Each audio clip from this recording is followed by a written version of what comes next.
Hello, folks. We're going to get started here. I'd like to call to order. Now start with a moment of silence, please.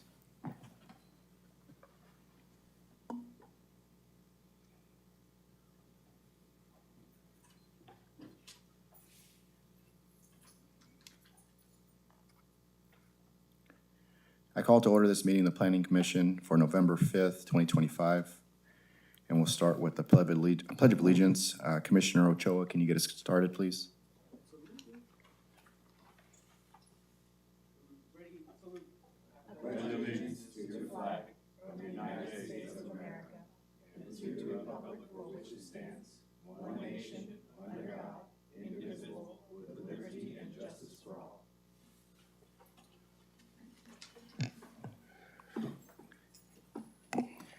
We now move on to Section B, roll call. Commissioner Tao, Present. Smith, Present. View, Present. Swigert, absent excused, Ochoa, Present. Greggins, Present. and Chairperson Gonzalez. Present. Thank you, Kayla. We have a quorum. Kayla will now read information about how the public may participate in the meeting.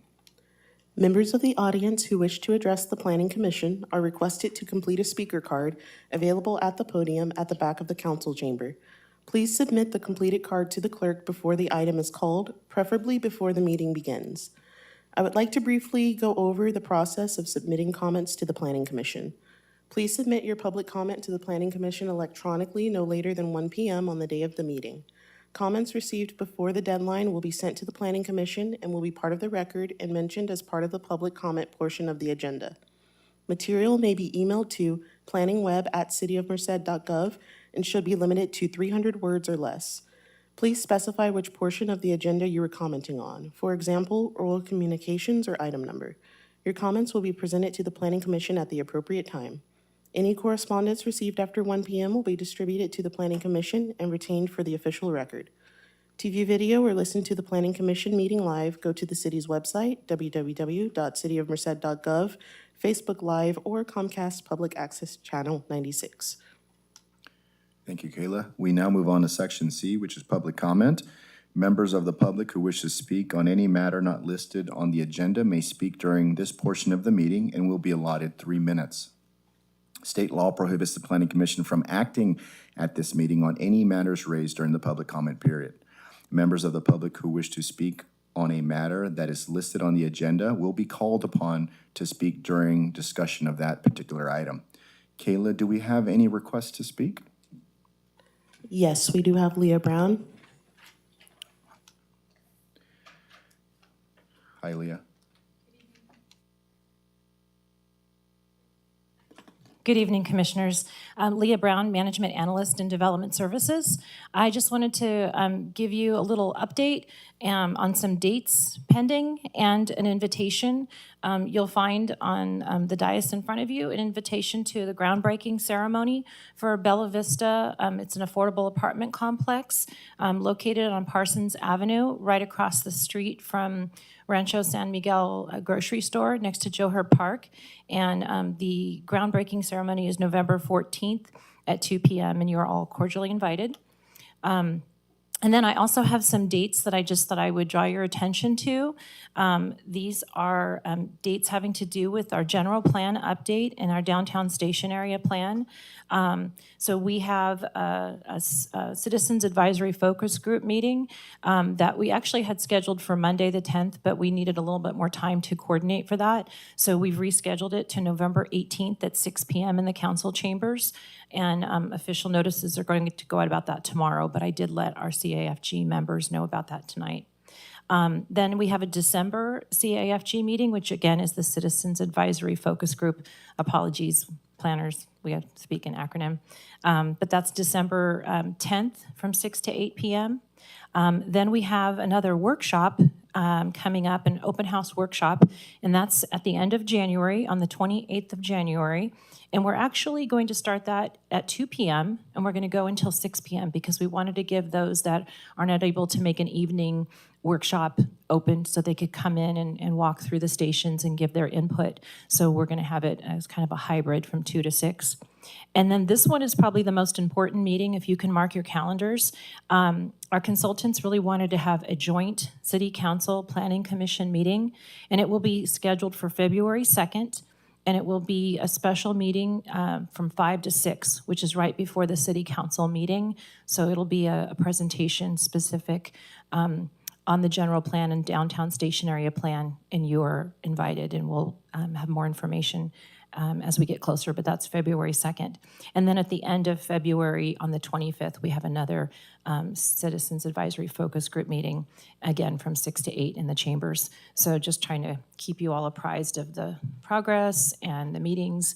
Those Citizens Advisory Focus Group meetings, there's already a couple of you on that committee, but it is an open Brown Act meeting, so you're more than welcome to attend, and the public's welcome to attend as well. So that's it. Awesome. Thank you, Leah, for your updates. Greatly appreciated. Kayla, is there anybody else who wishes to speak during this time? No. No? Thank you, Kayla. We now move on to item D, which is consent calendar, including minutes. Would the commission like to remove any items for separate consideration? Commissioner Greggins. I'd like to pull item D2 for separate consideration.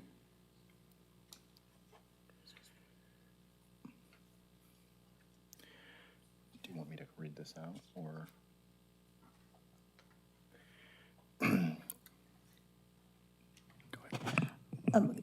Go ahead, and I believe that you need to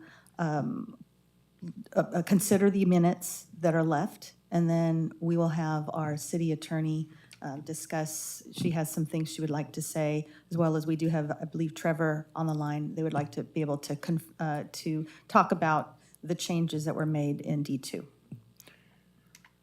Regarding the Planning Commission meeting minutes of September 17th, 2025,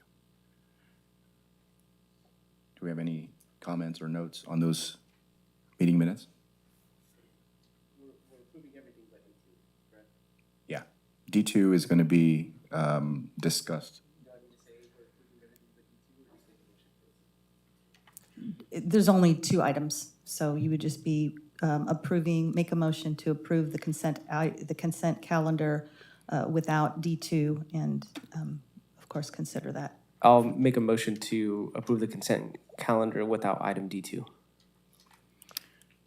Commissioner Greggins? I'll make a second. We have a motion by Commissioner Ochoa, a second by Commissioner Greggins to approve the consent calendar excluding item D2. We now move it to a vote. And that has passed unanimously. And then now our city attorneys will go into item D2 for further discussion or for further clarification on what was done and what was changed. Good evening, citizens and commissioners. Just to clarify, the attachment B on item D2, the resolution to approve the vesting tentative subdivision map number 1332 had an incorrect typographical error resolution number. The correct resolution number is 4172. That's the only change that's been made from the posted agenda packet, and it is a non-substantive change.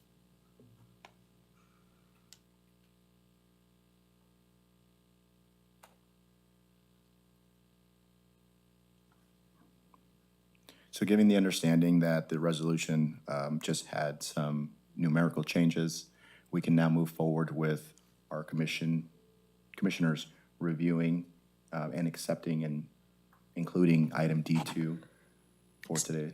Excuse me, Chair. We did receive a request to speak form for item D2.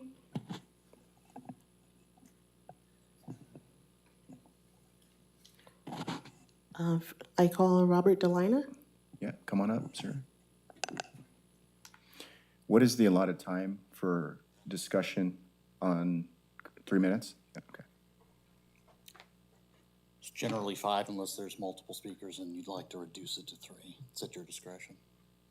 How much time do you need today, sir? 3 should be fine. All right. Yeah. So this item, it's an unfortunate circumstance that we find ourselves in. I know not everybody that's here today, I believe, was present for when this item was originally heard. And I'd sympathize with you. Being a planning commissioner is very difficult. It's an incredible amount of information to digest.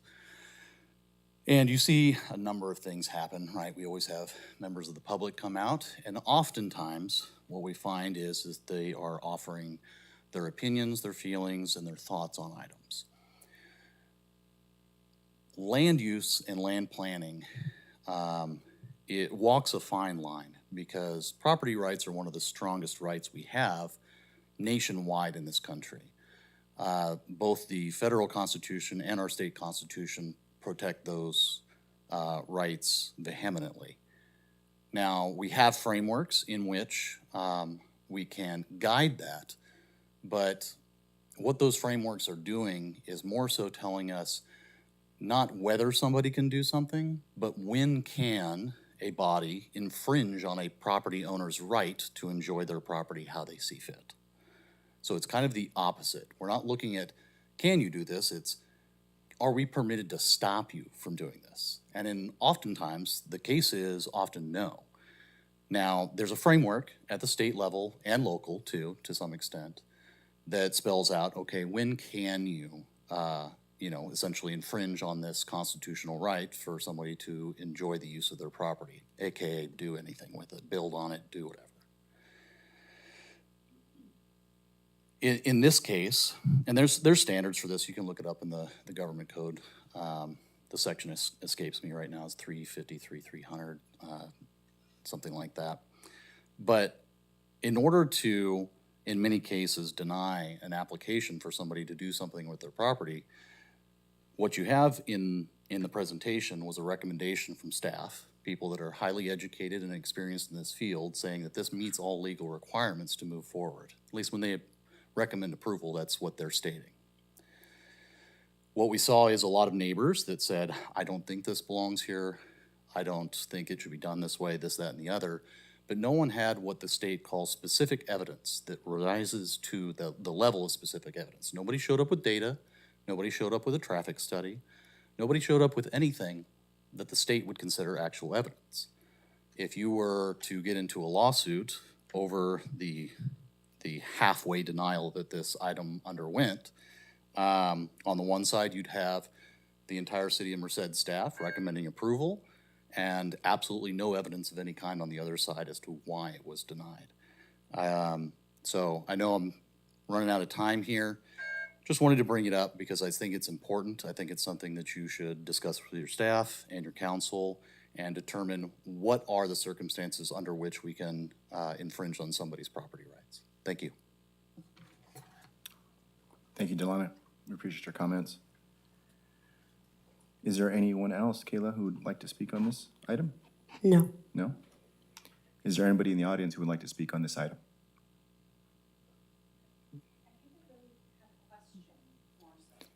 Can you come up to the stand?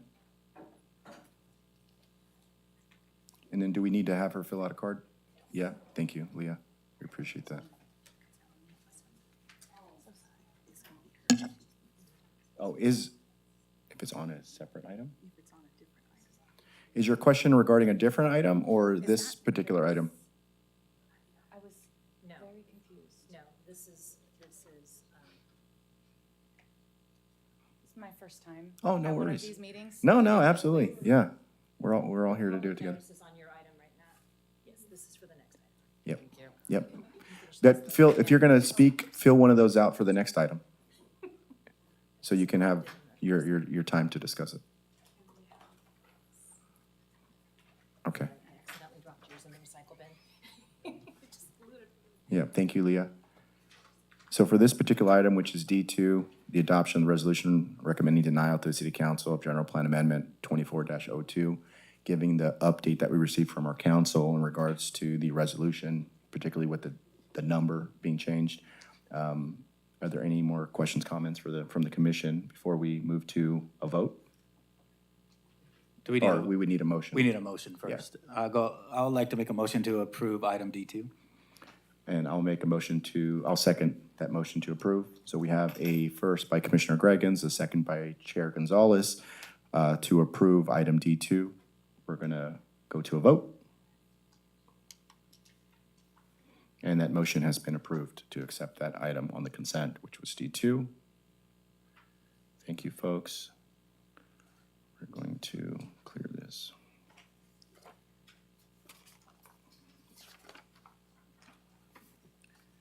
We now move on to item E, which is public hearing. Item E1.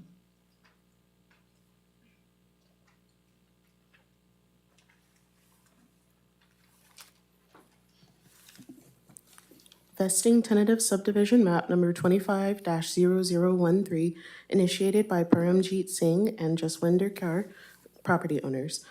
This application involves a request to subdivide approximately 3.38 acres of land at 2500 East Childs Avenue into 17 residential lots generally ranging in size between 5,565 square feet and 14,579 square feet. This proposed project would create a new cul-de-sac going south off East Childs Avenue. This subject site is generally located south of East Childs Avenue, approximately 500 feet east of Bremer Road, with a general plan designation of low-density residential and a zoning classification of low-density residential. This is a public hearing. Good evening, everybody. My name is Matt Livingston. I'm the assistant planner. This is vesting tentative subdivision map number 25-0013 for a 17-lot subdivision at 2500 East Childs Avenue. So here is the location map. As you can see, it's just south of East Childs Avenue and just north of Rye Street. Across East Childs to the north is Merced County, so that's where the city limits end. Some background on this project: a similar project was presented to the Planning Commission on September 17th of this year. After some discussion, the applicant decided to withdraw that application and resubmit a new application with a different design option, which is what you have before you tonight. This new request involves a different design option, which will create a cul-de-sac coming down off of East Childs, rather than extending the existing Rye Street cul-de-sac up to the north. And like I said, this project site is roughly 3.38 acres, and it would subdivide the lot into 17 single-family lots. So here's the proposed design. As you can see, like I said, it would be a new cul-de-sac coming south off of East Childs. 9 of the lots would be 6,200 square feet. Then most of the rest of the lots would be relatively similar size, with one of them being 14,579 square feet. That's the lot that's in the northeast corner with the existing house. So as far as zoning, this site is zoned low-density residential, so it's R15. Single-family residential is the permitted use, and this proposed project complies with all applicable standards under this zone. And as far as the general plan goes, the site, the general plan designation is low-density residential, and this proposed project complies with our density standards for the general plan designation. Some of the general conditions of approval: at the final map and improvement plan stage, all of the lots shall comply with the Merced zoning ordinance standards for single-family residential zoning districts for the R15 zone. During construction, the developer shall use proper dust control procedures, which are set by the San Joaquin Valley Air Pollution Control District. Condition number 27 states that traffic control signs, street markings, and striping shall be installed as directed by the city engineer or their designee. And the developer shall provide all utility services to each of the new lots, which includes sewer, water, electric, gas, telephone, and cable. And all of these utilities will need to be undergrounded. A couple more relevant conditions: construction and grading activity shall be limited to daylight hours, and the developer shall adhere to any relevant agreements or guidelines that are required by Merced Irrigation District. And then a few more conditions. These are more related to the cul-de-sac construction itself. So the newly created cul-de-sac shall be designed to meet the minimum dimension and turnaround requirements that are determined by the fire department. The developer shall provide and identify a public utility easement from the existing subdivision to the south to lots 9 and 10, which would be the two lots on the bottom by the new cul-de-sac. The developer shall construct a wooden fence between the existing subdivision to the south and lots 9 and 10. And the developer shall install a sidewalk connecting both of the cul-de-sacs. The details for that would be worked out likely with the engineering department and potentially the public works department.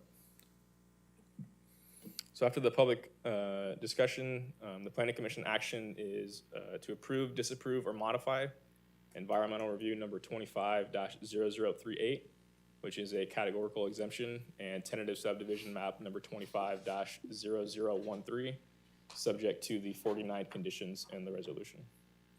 And I'm available for questions as well as the applicant and his engineer here as well.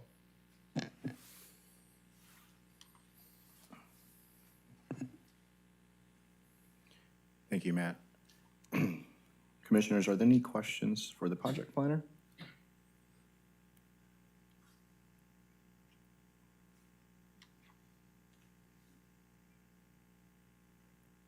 Oh, hold on one second. This needs to go to-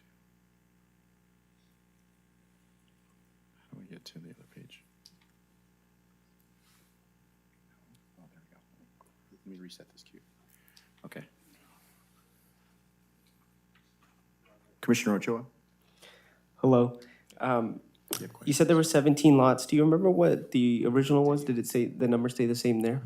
Yeah, so the original one would have been 17 as well. It's just so that some of the lot sizes changed. That's why there's like 7 that are different size each. So those are the ones near the cul-de-sac itself, so. Okay, and then the fence is gonna go between lots 9 and 10, right? Or not in Yeah. between lots 9 and 10, but on the bottom half of it.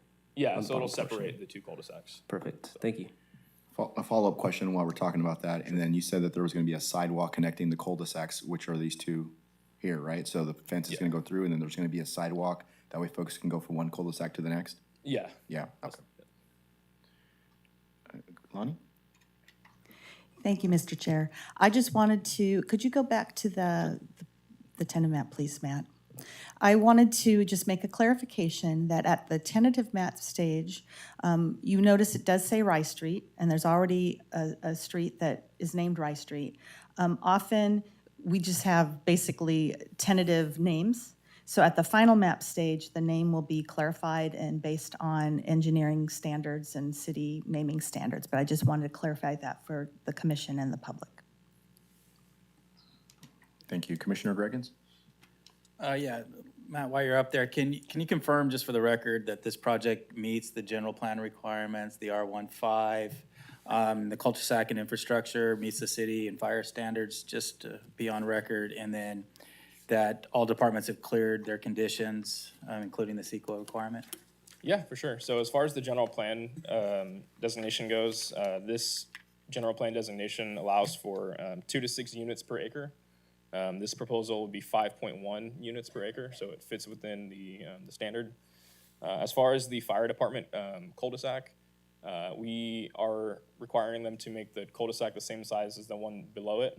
And we have a condition in there stating that it will have to be up to the fire department standards.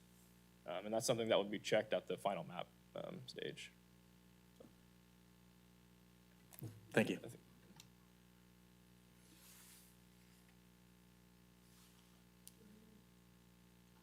Are there any other questions from the Planning Commission for our planner? Commissioner Ochoa? Going back to the fence, do you know how tall the fence is gonna be, like a regular size fence? I That's do not undetermined. know at this point. All right, thank you. Are there any other questions from the Planning Commission for our planner? Okay, hearing and seeing none. This is a public hearing. At this time, I will open the hearing for public comment. I invite the applicant to speak. The applicant will have a total of 15 minutes, including rebuttal time. If you wish to reserve time for rebuttal, please conclude your remarks to give yourself time. Does the applicant wish to speak, Matt?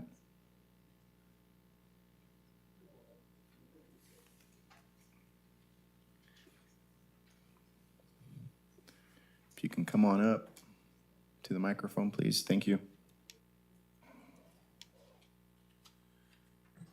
Yes, sir. Good evening, everyone. I have nothing more to say. Nothing else to say? No? sir. Awesome. Okay, thank you.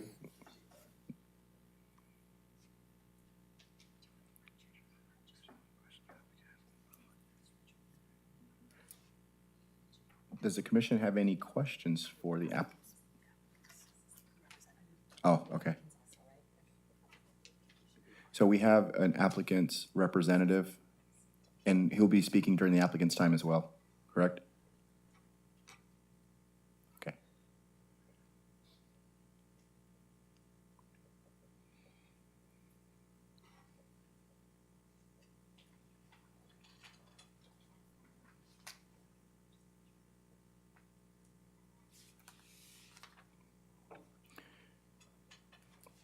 Kayla, do you want to introduce him, please? So I do call Cesar Perez to the podium. Hi, Good Cesar. evening. I'm from Golden Valley Engineering, just here representing our client. Just pretty much last time we were here, we presented the first option that we did. We listened to the public, and then our client retracted that application. We submitted a new one.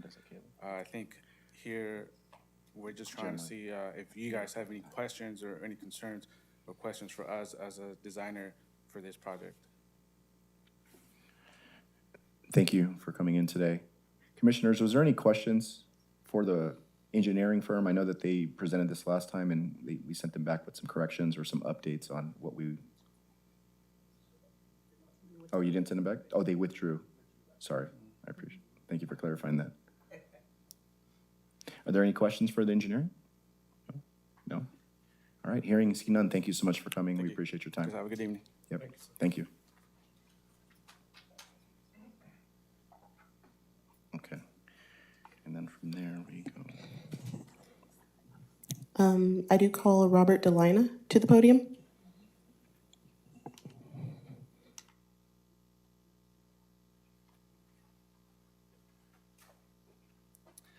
Hello again. Okay, so this one's kind of complicated. What I'm encouraging you to do is to approve it as it was originally submitted, and here's why. I built the subdivision to the south of this when I was working with what was then Ranchwood Homes. You'll note in the map that this was designated to punch through from day one. The cul-de-sac was a temporary cul-de-sac. It was always supposed to connect because that follows the general plan for our traffic. Now, I'm sorry, is it possible to get the site map up just so I can show you something really quick that's very, very germane to this discussion? Is that possible while preserving my time? Oh, it doesn't go quite far enough. I need to go all the way to Brimmer. Can I trouble the commission to pull up a satellite map? Is that okay? So I can demonstrate something for you or show you something? No, we can't do that right now. Okay, you have a temporary EVA that was the second point of access at Bremer. That EVA was supposed to be abandoned when this road punches through. So by adopting a new cul-de-sac here, instead of allowing traffic to flow as the general plan designates, you will now have to permanently maintain that EVA at Bremer Road. I'm not sure that Fire nor Public Works has probably even remembered to comment on it, but that is supposed to be closed off and no longer maintained. Further, I am a little bit worried that the recommendation is I think it's still an approval from staff for this. What you have is a 17-lot cul-de-sac coming off of an arterial road. This is not a collector, it's not a local. This is a highly trafficked road that's currently a minor arterial, but is scheduled per our general plan to upgrade and get wider. So you've got a tiny little neighborhood now exiting right onto a major road. We don't even allow driveways to get built onto arterials anymore. That's a violation of our general plan for safety reasons. So now we've got a little cul-de-sac where, I mean, I can throw scenarios out here. Maybe police officer gets confused and drives down there. Oh shit, this should connect, but it doesn't. I'm gonna turn around and make my way back up Watertown. Now, we heard a lot of comments. People mostly expressing, well, I just don't want to give up my cul-de-sac, even though it was already destined to be this. I'm worried about the additional traffic coming through. These same people have no problem driving down Watertown to get into their neighborhood that does exactly this. You drive right by houses to get into your neighborhood. This is how the traffic flow is supposed to go.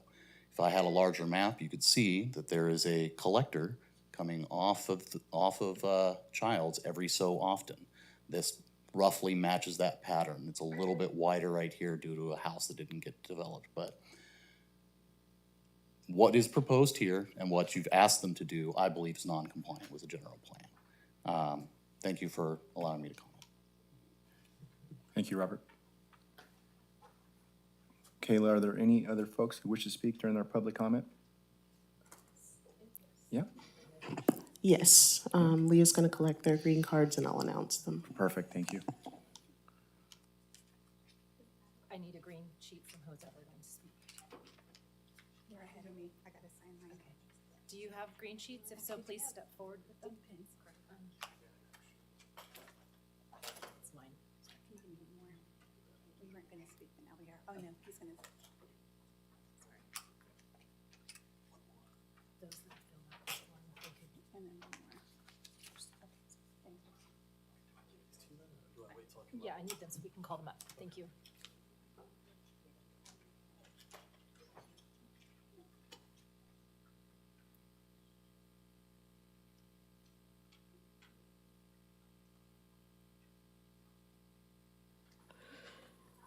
I do call Ariel Mann to the podium.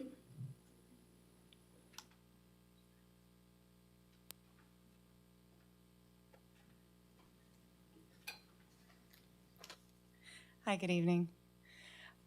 I am definitely the most senior on Rye Street. I have been there 18 years almost now. I moved in last January. I stayed on Rye Street through the full housing collapse. Wound up raising my son on Rye Street, who just recently bought a house, so he is the newest homeowner on Rye Street. The original design, I definitely overlooked when I was 29 and buying my very first house, so I had no idea that this was supposed to be a thoroughway. I knew from the very beginning that this was a cul-de-sac until about 6 months ago. I've raised my son, I've lived with my neighbors. You can see I'm sitting with my neighbors. We have this beautiful community with kids running around, playing in the street. The other day I was coming home from work. Corner of Dinky Creek and Rye. Forgive me, I'm not a public speaker. Corner of Dinky Creek and Rye has this newer home because Rye Street was built in sections. When the housing collapsed, there was empty lots on either side of me. Across the street, Dinky Creek was empty for a long time. So there's this newer home with this young family, 2 little kids, and the 3-year-old boy goes running out into the street right in front of me. And I thought, oh my God, if this street was going through now, that could have been a very different scenario. And that's the basis for our neighborhood that plays out in the street, that enjoys everything. Yes, it is. It was originally designed to go through, but that's not the way that it's been for 18 years. So I definitely much prefer this design to allow it to separate.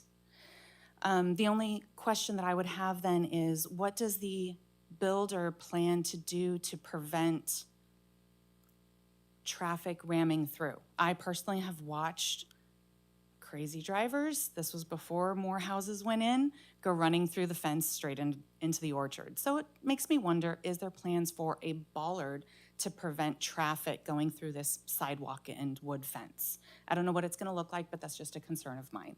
So if we can put up a couple of bollards to make sure that nobody goes running through, that would be my only ask. Otherwise, this looks good to me. Thank you. Thank you. I call Christian Amato to the podium.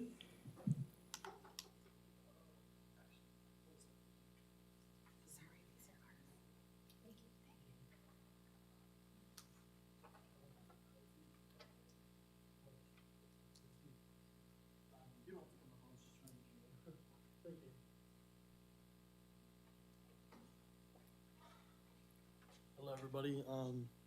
Thank you, Mom, for that one. Bottom G, thank you for taking into consideration what the last meeting kind of went over and revising your map. I know everybody on Rice Street is very appreciative that this is how you want to move forward here. We all love this idea.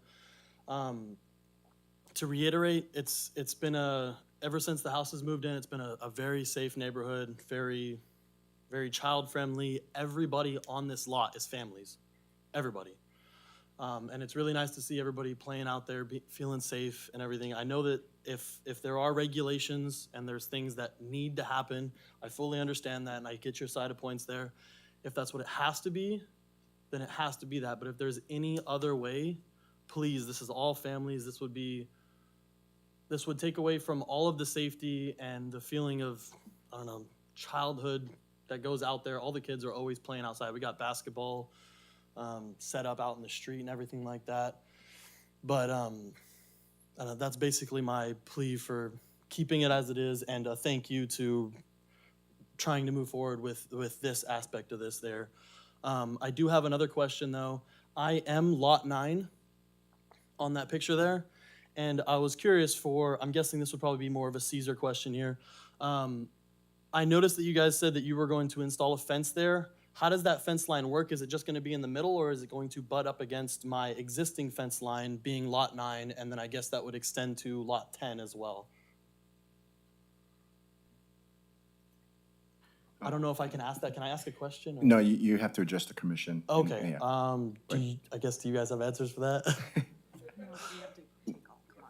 Yeah, we just have to take all comments at this time. Okay, okay. I guess my only concern then is how is the fence constructed and how will it butt up against lot 9 and lot 10? That was it. Gotcha. Thank you. And that should conclude all of my questions and concerns. Awesome. Thank you guys.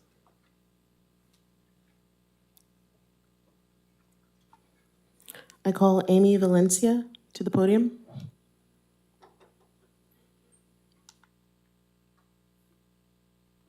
A little short. Hello. First of all, I just want to say I do agree with this current plan, and I hope it stays this way. I think it's much safer, and I thought the hearing was regarding this plan, not the original plan to begin with. That's why we're all here. So again, I just want to hope that we all go through with this new plan. I'm totally in favor of it. Thank you. Thank you. I now call Patricia Gonzalez.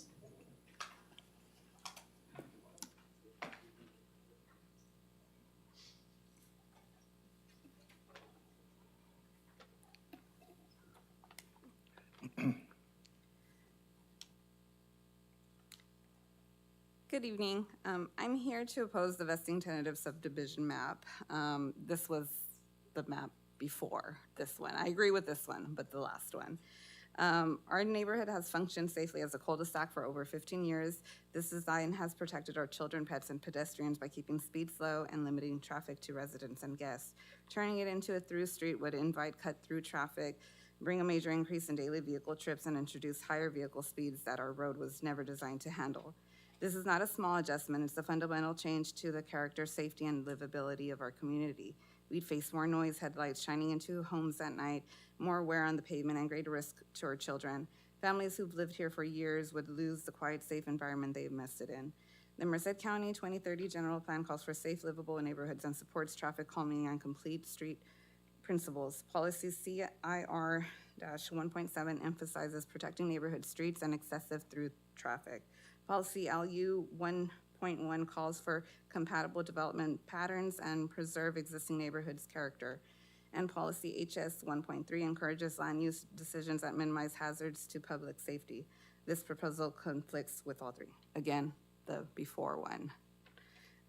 Under CQA, these are not minor issues. Increased traffic noise, safety risk, and infrastructure strain each qualify as potentially significant environmental impact. That means that the county cannot lawfully rely on a categorical exemption. At minimum, staff must prepare an initial study, and based on the fair argument standard, a full environmental impact report should be required and properly evaluate these effects.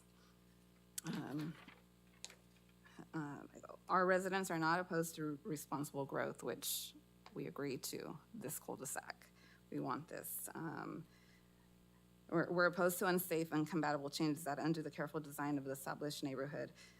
Please protect the integrity of our community by denying the through street connection and requiring full review of any further consideration of this project. Again, the before. But we approve this cul-de-sac. Thank you. I now call Robert Ruby to the podium.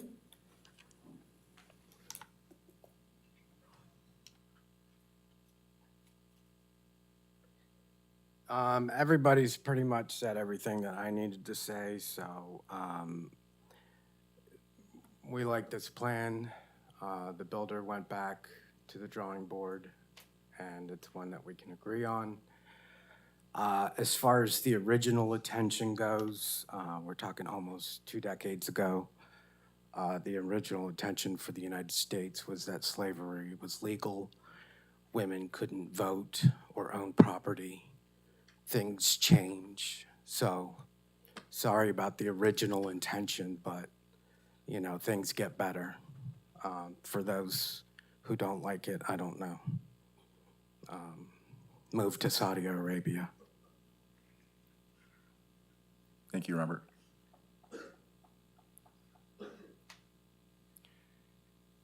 Is there any opposition? No identified leader of opposition. Okay, thank you. Again, this is a public hearing. Do we have any members of the public who wish to speak in person, have sent emails or letters prior to this meeting? Yes, we received 3 letters. They were left for you at the dais and also posted on the city's website as well. Thank you, Kayla. Is there anybody in the audience who would wish to speak on this item at this time? Hearing and seeing none. At this time, we close the public comment and bring it back to the commission for discussion.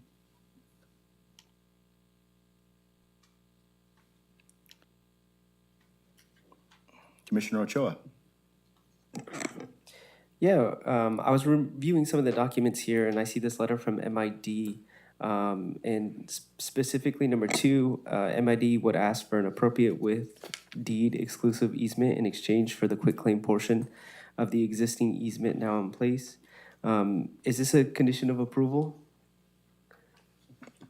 And has this been confirmed with the city and MID?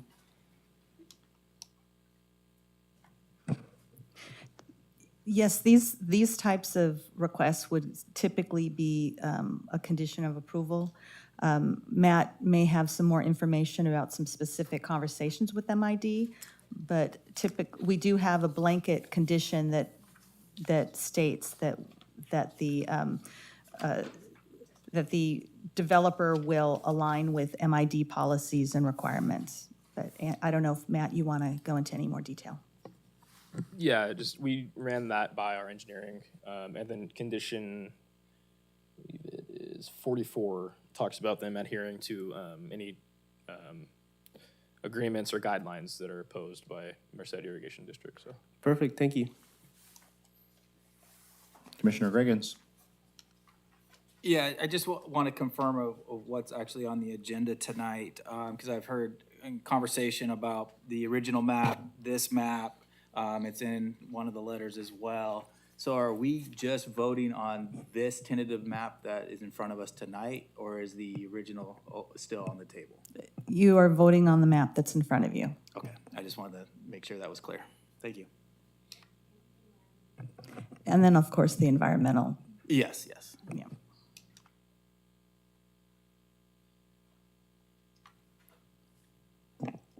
Is there anyone else on the commission that would like to make a comment on this open item? I think the only thing I'd like to add is I think in the code, it's 7-foot maximum fence. So that's somewhere in that neighborhood for anybody having questions about the size of a fence. It's usually about 6 to 7 feet, somewhere in that neighborhood. Mr. Ochoa, did you get that? Yeah. Gotcha. Sure did, thank you. Yeah.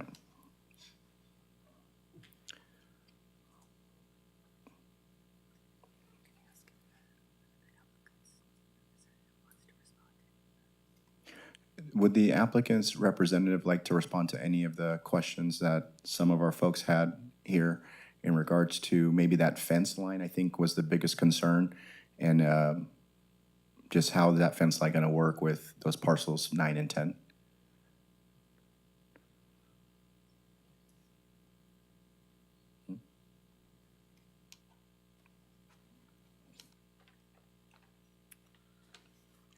So in regards of the fence, I know you said you're in lot 9.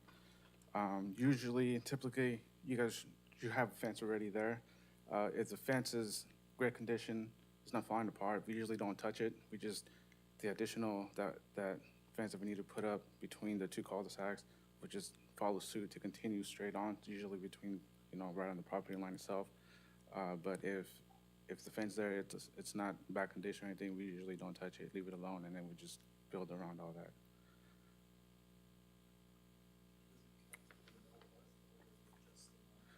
As of right now, we will figure that out at the design stage. That's something that, Yeah. once we get to that design stage, we'll look at that and everything else. But we typically see what's on site, and then we'll just follow suit to go all the way where we need to put the fence up.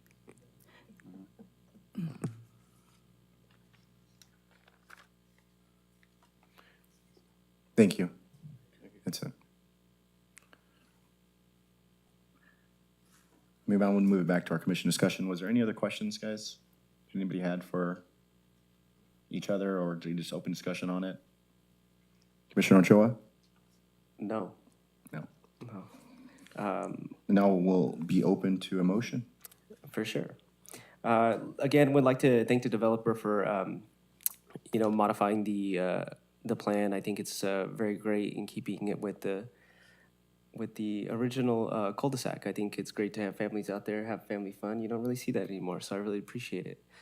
So with that, I'd like to approve environmental review number 25-0038 and tentative subdivision map number 25-0013, subject to the 49 conditions in the resolution. And Commissioner Greggins? I'd like to second that motion. We have a first by Commissioner Ochoa. We have a second by Commissioner Greggins. We now move to a vote. And it has passed unanimously. Thank you. Go back to this, clear that.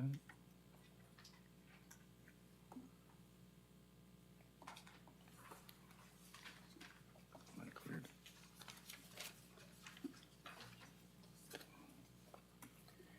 And we now move on to item F, which is information items.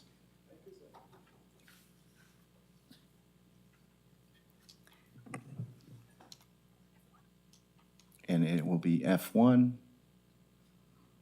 Thank you, Mr. Chair, members of the commission, members of the public. Coming before you in the future, well, first of all, we have, as Ms. Brown discussed, we have our Citizens Advisory Focus Group that will be taking place November 18th from 6 to 8. They will be discussing at that time the downtown station area plan. As mentioned, you do have two members that are a part of that discussion, but having all of you there, it's a public meeting, having your input, you would have opportunities to make comments should you want to, so we encourage you to be there as well as members of the public. We have a Planning Commission meeting coming to you November 19th. At that time, we are going to, we have nothing on the calendar specifically regarding a project, but we will have training. Some of the ideas are subdivision map act or planning process. Please reach out to me if there's anything specific you would like to learn, because as we move forward to future agendas, I'd like to be able to support your ability to make decisions, to empower you, to be able to work to serve your community in the way that you would like. And then we do have a Planning Commission meeting December 3rd. I think at that point, unless something gets placed there, we may have training that day as well. But again, please let me know what it is you'd want to learn or be trained on. Brown Act might be something that we also have the City Attorney's Office come and discuss possibly in late November or December. And is there anything that you would at this time like to put on the agenda? My thoughts on that is if we have 2 days of two planning commission meetings of nothing on the agenda, if we can just move the training to one, is that open to doing that? Because We have been, it's been requested by the city manager that we utilize that time to support you in training. If we find that there are conflicts with that, we are open to putting training on one, but we've just found that we've had to cancel several meetings, and we've also realized we've been requested by different planning commissioners to come before the planning commission with some opportunities for training, Gotcha, understood. so. Yeah. Yeah, I for one am in support of that. I mean, as commissioners, when we were appointed, we all kind of agreed that it'd be about 2 meetings a month, you know? And if we don't have anything on the agenda, using that time wisely to get additional training to help us walk through this process, I think it's just better for us and the city of Merced, so. But at this time, if you would like to have something specific put on a future agenda, let me know. I'm giving you that opportunity. Some of the things we talked about, or some of the things that I think would be helpful, it would be to, if we can go through a previous review of an item that was complicated, kind of like as like a refresher of roles and responsibilities, how we should look at it. Something that took some time for us that went back and forth. I would say if you guys can pull something over the last couple of years that was something that was a little bit more complicated and had a little bit more meat to it, and we can use it as like a case study, I think that would be the best, because the only way that we're gonna get through these things is by more practice, right? More at-bats, and I think that would be, you know, if there's a way to turn those type of items into projects for us to review, that's the only way that we're gonna get better. So that's just my recommendation. Yeah, thank you. I have some ideas about that. Thank you. Thanks. Yeah, agreed. Anything else that you'd like to have me put on the agenda? Well, if we can think of, can we just email you too? Yes, if, that's the other thing. If you think of anything, please feel free to email me. You have my email. Yep. And that would be everything. Awesome. Well, that concludes item F. Item G is gonna be for our adjournment, and we do need a motion for that. Also, these haven't been cleared yet. There we go. Does anyone want to make a request to adjourn? Make a motion to adjourn. We have a Second. We have a motion by Commissioner Cragans and a second by Commissioner Ochoa to adjourn.